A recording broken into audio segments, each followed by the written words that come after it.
right, this is recording 764. You can find me at christinastation918.com. You can find me on Podbean. You can find me on Spotify 71. The name of my podcast is Speaking to the CIA. So, all right, so I've got, before I'm caught up and get to current events, and I realized I saw quickly today, just after I got done making the podcast and posting it on Twitter, talking about her second attempt or her planned attempt to do Benghazi, and how I decoded it 4 years ago when I went back over it again with you. Okay, so then I find out what's going on present day, but I'm not talking about current events yet. So I'll get caught up to current events. So I've still got more podcasts to make. So okay, so this one is going to be more connections. Okay, so remember how I told you when Gene Roberts did the World Trade Center attack, how she used the movie Flashdance as a theme? Okay, so she used the Flashdance soundtrack too. Like every song is decodable. So anyway, going back over Maniac again, as you can tell, Mad AIW, which I know you know from all my podcasts. I know you already know that, but also something to point out is she's using man. Someone said the CIA is backwards, or in the word maniac. She's using the word man. What she's saying in that is she's also using the word marionette, puppeteering. So if you take the letters M-A and then you take N out of M-A-N out of marionette, you have riot, R-I-O, and then the Rio, she loves to do her little Duran Duran references. Can you believe she commits terrorism using Duran Duran? I've decoded Duran Duran's music so dang much. It's freaking insane. Jean Jernigan Roberts. Now I just call her and act right Capizio. Anyway, so there's Rio in there, but R-I-O, and then E-T-T-E, and then this is all this part. I already know this part right here, the E-T-T-E. So that goes to the exit part of the cipher, the World Trade Center cipher that she used using the exit sign. So you're gonna have to see all code on exit. So that connects to that part of the cipher. Then something else someone pointed out. She also used, the Beatles are from Liverpool. And someone said to me in my brain, they're like, oh my God, Jean even did that using Liverpool.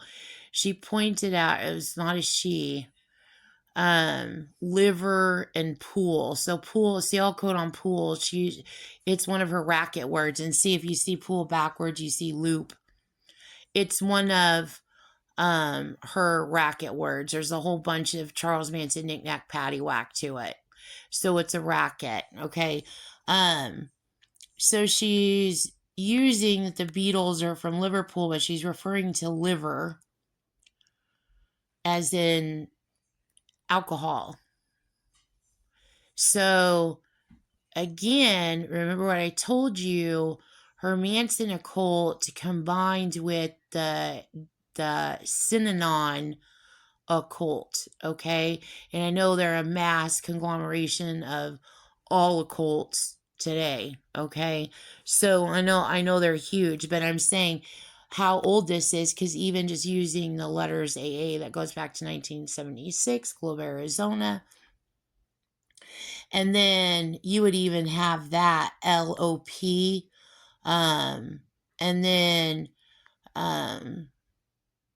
you would have Little House on the Prairie, and then CL Code 1976, Little House on the Prairie, and then the L, from liver. So that tells you she's running a racket. So you can tell that Manson has been involved with Synanon the entire time. Also, okay, so anyway,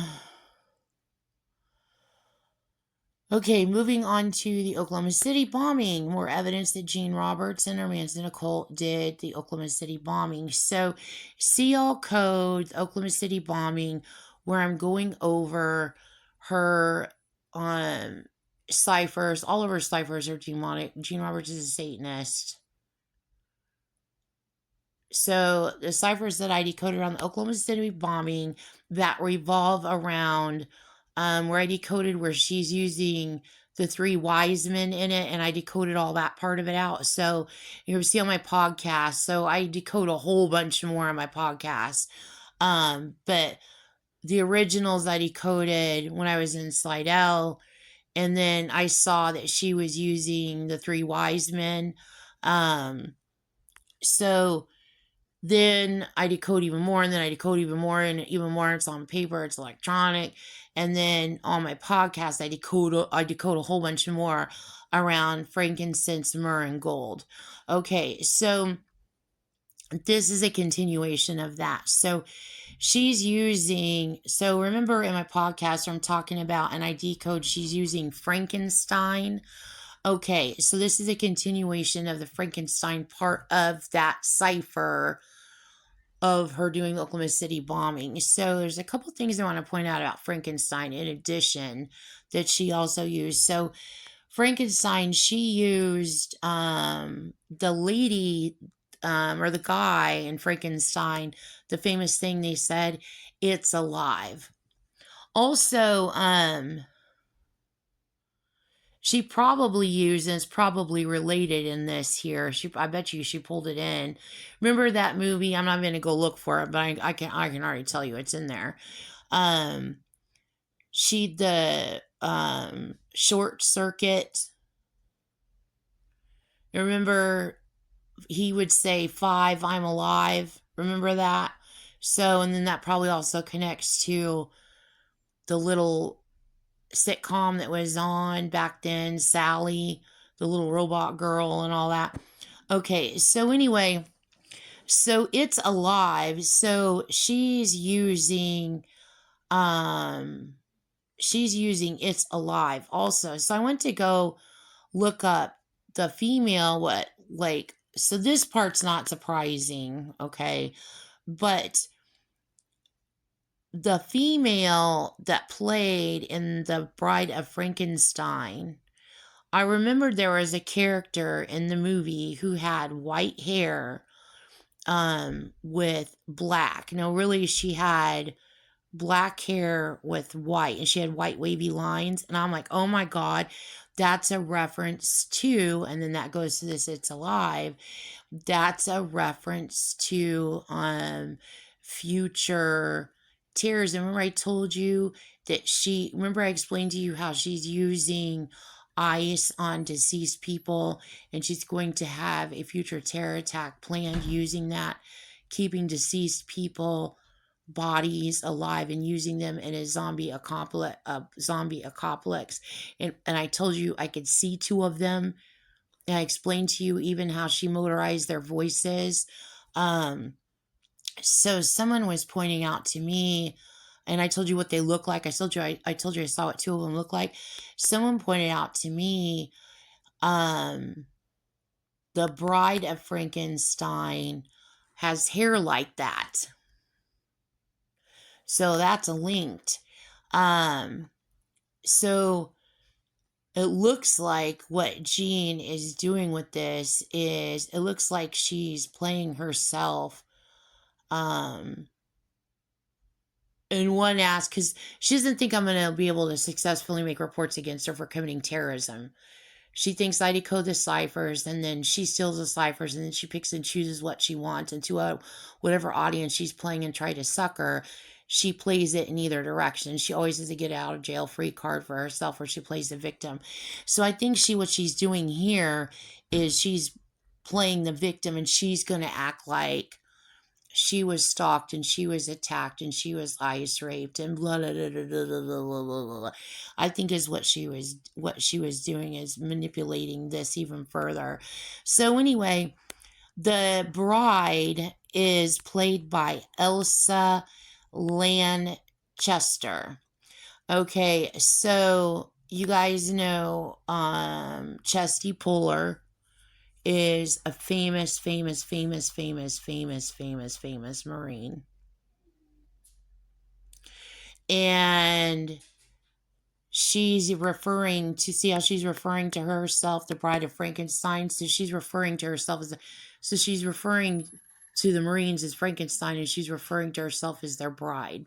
And then she's going to play the victim and act like she's being stalked, and when she's really like trying to frame him and set him up. So anyway, okay, so Elsa Lanchester. So Lanchester goes to Lancaster. Lancaster is a town. I already decoded this, and I know you know this, but I'm bringing it together for you. So Lancaster is a town in New York, which is where Ted Kaczynski is from. And I told you Gene Roberts and Ted Kaczynski did the Oklahoma City bombing, and they recruited Timothy McVeigh and Terry Nichols. The characters designed in the film features a conical hairdo, and you know, conical hairdo, that probably connects to Saturday Night. There's probably more to it, but you can quickly see they know Saturday Night Live Coneheads, which was hugely popular in the 70s. And I decoded a lot of SNL because remember, she used SNL as a theme in doing the World Trade Center attack, and she also used SNL as a theme in the wars that she was planning overseas. And she was calling herself the church lady, and she was saying, could it be Satan? I decoded all of that. And I was freaking out and I was crying. I was like, oh my God, I cannot believe you, you evil. Blah, blah, blah. So anyway, so she uses SNL and all of that. So you can see she probably did there. And then conical hairdo with white lightning trace streaks on her hair. So okay, so now moving forward. Okay, so remember when I just talked in a couple podcasts back when I was explaining the Bank of America on Alma School in Southern? Okay, so hold that in your memory. Okay, now go all the way back to the early 70s. Remember my podcast and my decode on the white sofa? Okay, so the white sofa was a couch that my mom and my stepdad were given by my Aunt Susan Cook, okay? And we had to go to Los Angeles to get it. I was a little girl. It was in the early 70s. I was a little girl. We had to go. She was like, I'm going to give you guys this couch. And then they're like, let's make a vacation of it. So we went to Southern California on vacation, and we went to the San Diego Zoo. And that's when she gave me the Grover. So you're going to see I'll code on Grover. That's when she gave me the Etch-a-Sketch markers and see I'll code on the Etch-a-Sketch markers. So Jean like planned this whole like ice vent icing my family, and then I decode out all these memories, and it all leaks to Jean pre-planning to do the World Trade Center attack and Oklahoma City bombing and these wars and everything else, okay? So, and I also find out that it's Charles Manson, okay? So the white sofa, we got the sofa home, and the sofa was freaking huge. It was so freaking big, that Jeff literally got a chainsaw and literally had to saw part of the sofa apart. Like, it looked like it was almost sewn in half, but he took off probably like between a quarter and a half of it. It was so huge. The sofa was freaking huge. So anyway, I go back to that memory in time, and I'm decoding the white sofa because I know it's hugely significant. So I go back and decode the white sofa. And then I realized it connects to the White Album, the Beatles. So she's using a Charles Manson reference there. And then later on, I decode even more. And I realized she is using the word sofa to stand for the United States of America. And that's when I went on a big, huge frenzy decoding all settings, all furniture, and then all dishes and silverware, like the table settings, everything. So these would be like ciphers that probably belong to the Masons that she got a hold of, and she ripped to hell and back with her Charles Manson occult, planning to crash the United States government in the future. So what the white sofa is representative of Charles Manson crashing the United States government, okay, on top of them getting away with, by the time I find out, doing the World Trade Center attack and Oklahoma City bombing. Okay, so something else I just decoded. So, remember when I told you when we moved to Alma School in Southern and they built the gigantic Bank of America? So she's using the Bank of America. So if you do Bank of America, it's BOFA, okay, which is one letter off from sofa. So bofa and sofa. So if you look at if you reduce this, she is saying in this, it's future leaks of her, planning to do the Oklahoma City, bombing, because inside that is, the land sale. So she was pre-planning to do the crash, the land sale crash. And there was something else that B went to, and of course she's in my brain right now, like white peopling and lying her ass off. But I can't remember what there was something else that I saw with the B, but I can't remember. But B would obviously go to bank, but you would change the bofa to sofa, so it's the BS. I can't remember what it was, but this needs to be gone over more. And even that, look at that. B-O, and then S-O, that spells bozo. So that was a kids show that was on when I was little that aired in Chicago. And my stepdad, Jeff, grew up in Chicago. That's where he's from, is Chicago. And his family moved to Tucson because of allergies. I believe is why they moved, because he had real bad allergies. And they moved to Tucson because of allergies. In fact, my stepmom, Beth, had asthma, real bad asthma, and she had moved to Arizona because of allergies. So anyway, Bozo was like a favorite show of his when he was younger. And so she's referring, so you could see how old this is. She's using Bozo the Clown here. So anyway, so there's more evidence there. Oh yeah, that's what it was. B is blue. Okay, so later on, okay, I moved to Rantoul, Illinois, and this is when after I'd split up from my first husband, and I moved to Rantoul, Illinois, and I had enough money to buy a brand new couch, and it was the first time I could ever buy a brand new couch, and I was so excited, and that's when I bought the blue sectional. So the sectional was huge, but I wanted it huge. I had two growing boys. I wanted it to be where me, Anthony, and Michael could be like lounging on the couch and like not having to be like on top of each other. So it was like a huge sectional and it had a lounger on it. So anyway, so somebody was pointing out to me, she did that too, using the blue and the white, the blue sofa and the white sofa. That connects to with the lounger, then that connects back to again the white sofa in the 70s in Globe, the lounger refers to Larry under the house. Okay. So then then she's also using, so I decode this more. She's using Navy. She's using Lizard Lounge. Then she's using Blizzard Lounge. And then you can see Manson, Zodiac, and obviously. So that goes to that. And then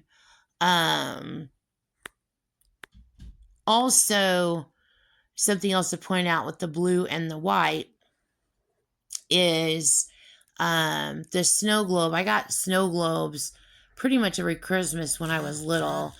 And I knew that they were significant, like looking back in time, because I was always like shaking them and staring at them, and like memories that like pushed into my head. So what's notable about the snow globe is not the upcoming, what she called the ice storm or the silent war. So, and I decoded that in so many different ways. You know, the snow on the TV? And she used that as the first theming.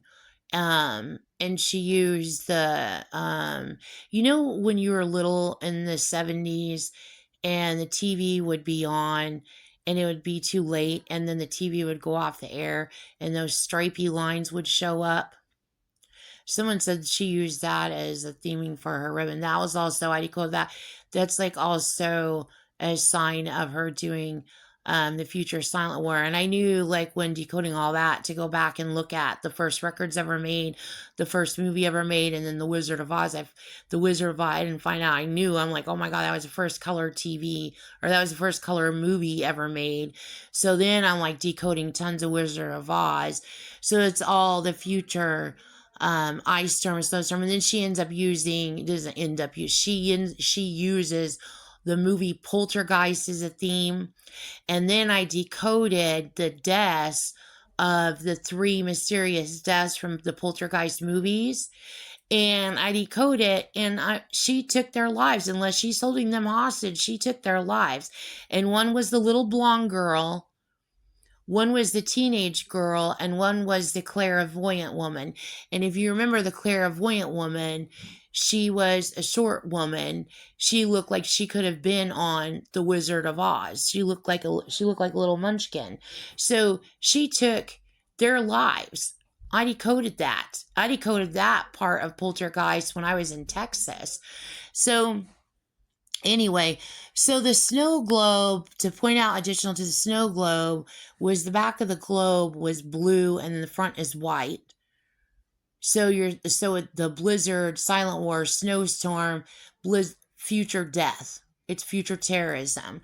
So something else she did was the initials of snow globe, S and G, and then also snowball, and then in the future, she plans for you to wind up in Flagstaff, and the snowballs in Flagstaff. It's a ski resort there. But anyway, so she uses SG. So what she's using there is she's making a reference to, now this is with modern times between 2007 and 2009. Another thing to point out, because she controlled my life. I told you she stalked me in my life. She stalked me. She stalked my friends. She stalked my family. I mean, before I was even born. Like again, I proved in the last podcast. Multiple times I've proven it. So she stalked all of my people, everyone I was married to. She stalked all their families. So what she's doing here is, so she routes me into Buffalo between 2007 and 2009. So she's using the 22 there. You know, it's one of her favorite numbers. And she's using 79. She's making a reference to 1979. She's trying to overlap and hide and change 1979 into her little cutesy fartsy freaking, her silent war theme. Like, she wants to forget that she did the Iran hostage crisis. Now she wants to turn it into Smutville and get away with what she's been doing the entire time and running her freaking trafficking rings, but she wants to act like she's the savior of it. Okay. So she's been like buying and pimping kids, are being blunt, but she's been pimping children and adults in this baseball sex trafficking Ponzi since before I was alive. I mean, she did this to Marilyn Monroe. Okay, and I was born into this Ponzi. And everybody that I've married to, men aren't like they talk in my brain like, not your nasty ass motherfucker. You're fucking nasty, Gene. She's shoving nasty last shit in my brain. Anyway, like, I'm not making reports against, because she thinks it's a joke. She thinks she'll get the hell away with it. Well, they don't realize, they know I have a podcast now. They've got themselves like muted and secluded, where they just commit crime and wreak havoc and write their damn demon ciphers and run their ice world and spread their lies, and then they control the lies that go out into the environment, and then they keep themselves secluded where they don't know anything that's going on. So they know that I have a podcast, but they don't know how massive my podcast is, and they don't know how busted they are to 8 billion people know who Gene Roberts is and our Manson occult. So it's a little game to them.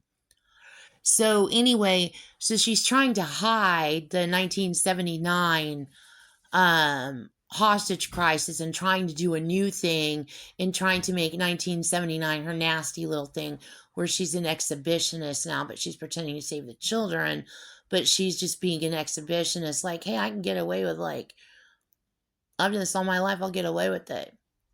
Trafficking fucking kids secretly. Now I'll do it in public, and I'll have everybody tricked into thinking this is the way that we want to do it. This is the way that you stop it.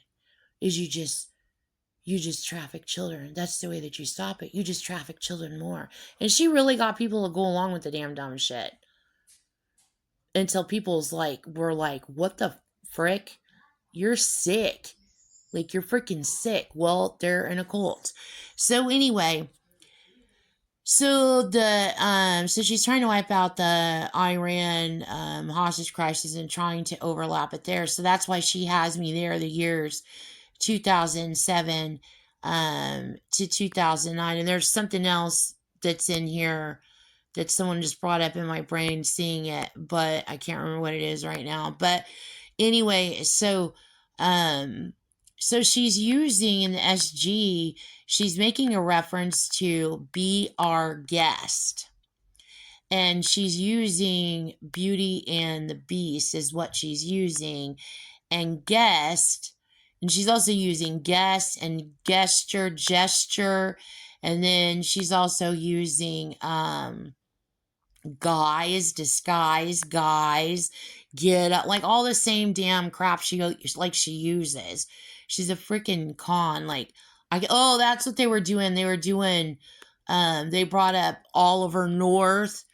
They're bringing up what she's using is Oliver and Annie. And you have to see all code on Annie. Anne and Annie is another name that she loves.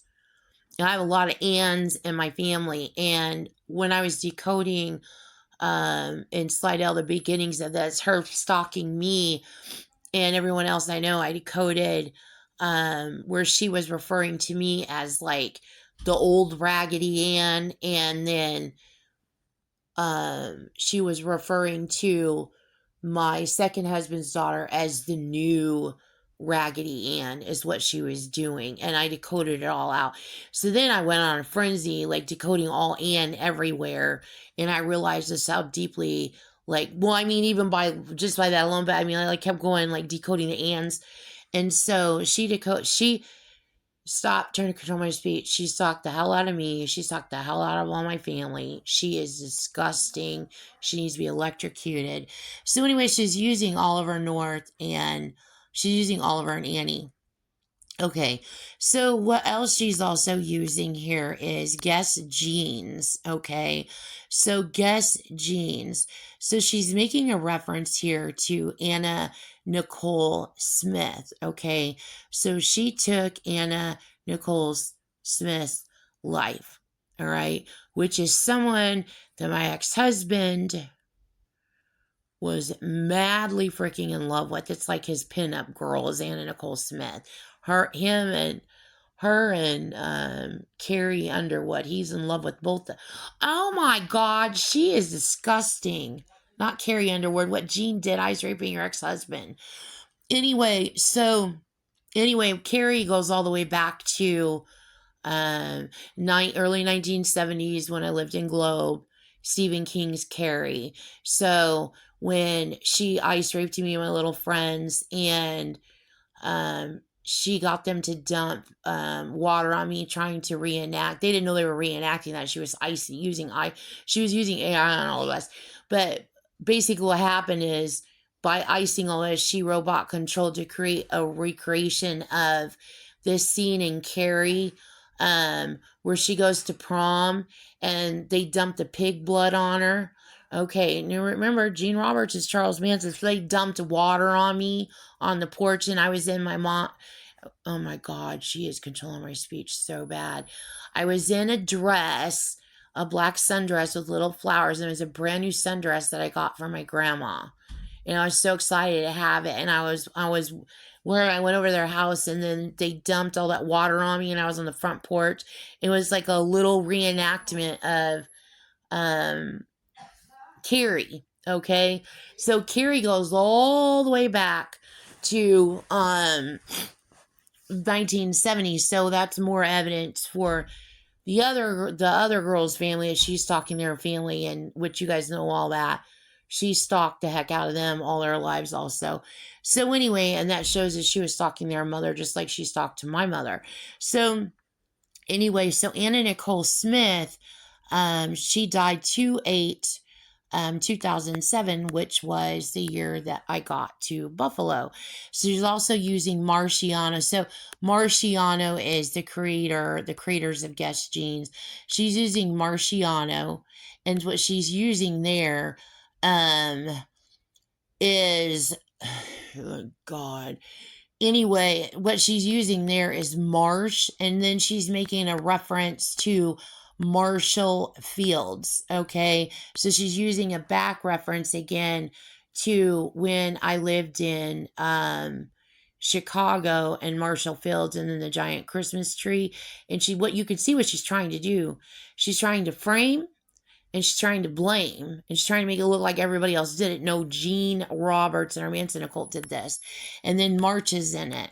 So then something else that's significant here. So going back to 1986, when Guess Jeans were hugely popular, I begged and begged and begged and begged and begged my dad for Guess Jeans, and then he wouldn't buy me any. And then we went to Marshall Fields, and he bought me a pair of Guess overalls. And I didn't want the jeans, because I was like, I'm getting Guess. I had it in my brain all of a sudden out in the middle of nowhere. I'm like, I'm getting Guess. I want Guess. I was like, I didn't have anything like that. And I'm like, I'm gonna ask him for Guess. I asked him for a pair of I asked him for Gucci too. Gucci was like my favorite brand. It was everybody's favorite brand. And I was like, I'm going to ask him for Gucci. And he looked at me like I had 20 freaking heads. He's like, are you fucking insane? I'm not getting you something that's Gucci. Like, are you crazy? It was freaking hilarious. So anyway, so I asked him so I was like, I didn't want Guess jeans because everybody had Guess jeans. I wanted the overalls is what I wanted. Okay, so you're going to see all code overall, and then that would connect to the future of her controlling my second husband's family, and that connects too. And he also lived there also.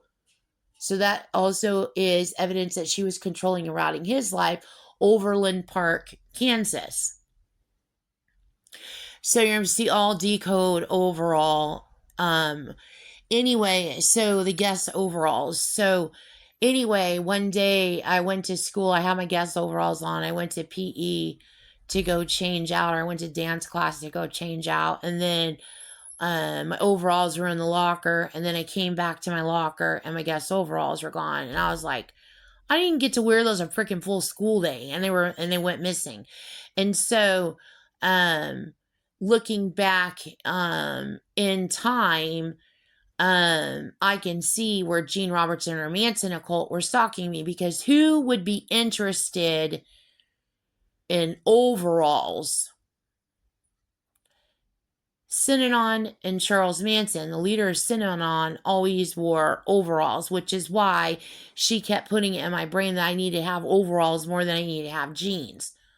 So one of her people probably wanted a pair of overalls, and then I'm like begging for overalls, and I finally get the overalls, and I wear the overalls, and they go missing, and one of her little occult freaking women just ran off with my freaking overalls. And then they think they like suckered because they think that I'm going to think that I'm a kid. They think I'm going to think that it just got stolen at school. Well, they walked away and got the freaking heck away with stealing my freaking overalls. So there's more evidence again that Charles Manson occult was stalking me. So another thing is, you know what? Let me see. Let me end this one. Wait, let me do this. And then let me do the next. Let me do another segment here, and then let me do another recording. So more on Globe. So remember when I told you I was decoding more my childhood when I lived in Globe, Arizona? And remember I told you I decoded the TV show. I couldn't believe it. I was like, really? Like, that's crazy. And then people were on there like, oh my God, that's freaking crazy. And they went and told everybody. Like, they made instant connections out west, and they told everybody. And they're like, this is freaking cool. And I'm like, because there's a lot of movies and TV shows. She controlled my life using using movies as a theme, okay, which the primary one would be Alice in Wonderland. But there's a whole lot more movies. Just like with the sofa, she's making a reference to which I decode the heck out of that, the Texas Chainsaw Massacre. I ended up decoding that, and guess what? Guess who the guy is? Gene Robertson or Manson occult. She literally is the Texas Chainsaw Massacre. That's a true story. That's someone in her Charles Manson occult. I decoded the actual crime. It's freaking insane. So anyway, that was a reference to that. So there's a lot of horror movies in my childhood.